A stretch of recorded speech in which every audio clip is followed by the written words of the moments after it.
Hello everyone, good evening.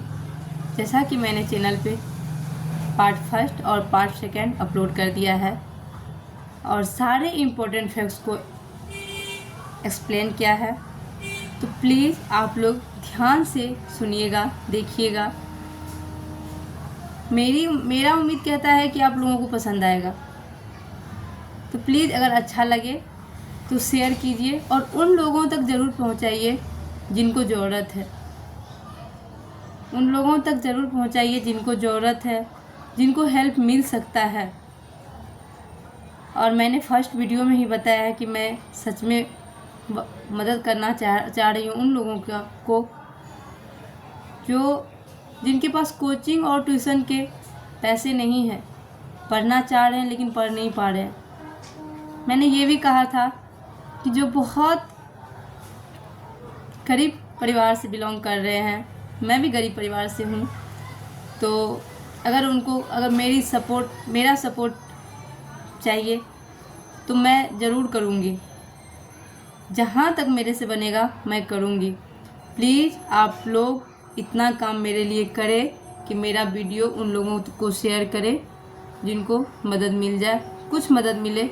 और please आप लोग बताइए क्या पढ़ाने का तरीका सही है, इसमें कुछ इम्प्रूव किया जाए तो आप लोग बताएंगे कमेंट में, तो फिर इम्प्रूव किया जाएगा। अभी फ़िलहाल मेरे पास कुछ सोर्स नहीं है, तो मेरे से जितना हो पा रहा है, लेकिन सारा इम्पोर्टेंट है, एकदम इम्पोर्टेंट फैक्ट्स है जो एग्ज़ाम में बहुत हेल्पफुल रहेगा आप लोगों के लिए। और एग्ज़ाम में क्या ऑल टाइम रहेगा, अगर आप लोग इसको ध्यान से अच्छे से समझ लेंगे तो ऑल टाइम रहेगा। और अभी मैं दो इम्पोर्टेंट फैक्ट्स और आपसे डिस्कशन करना चाह रही हूँ। एक है राष्ट्रीय वन नीति जो 1952 में आया था, 1952 में आया था, और इसके अकॉर्डिंग कहा गया था कि हमारे देश में वन का जो परसेंटेज है वो कम से कम 33% होना चाहिए। लेकिन है क्या? नहीं है। तो ये दुख की बात है। तो आप लोग ध्यान में रखेंगे राष्ट्रीय वन नीति 1952, और ये इसमें क्या कहा गया है कि वन जो है हमारे देश में 33% कम से कम होना चाहिए ताकि हमारा पर्यावरण संकट में ना आए। और एक जो है एक क्वेश्चंस और है, ये था सतत पोषणीय विकास। सतत पोषणीय विकास जो है ये क्या है, इसका अर्थ क्या है? सतत पोषणीय विकास है जो हमारे पास संसाधन है, जो भी है, जितने हैं उसका यूज या प्रयोग हम अपने आवश्यकताओं के अनुसार तो करेंगे ही, लेकिन आने वाले पीढ़ियों के आवश्यकताओं को भी ध्यान में रखना हमारा कर्तव्य है। यही है सतत पोषणीय विकास।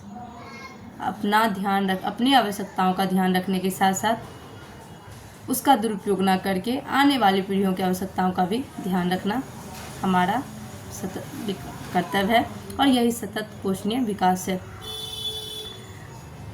और कोई फैक्ट था जो मैं भूल रही हूँ, तो चलिए कोई बात नहीं।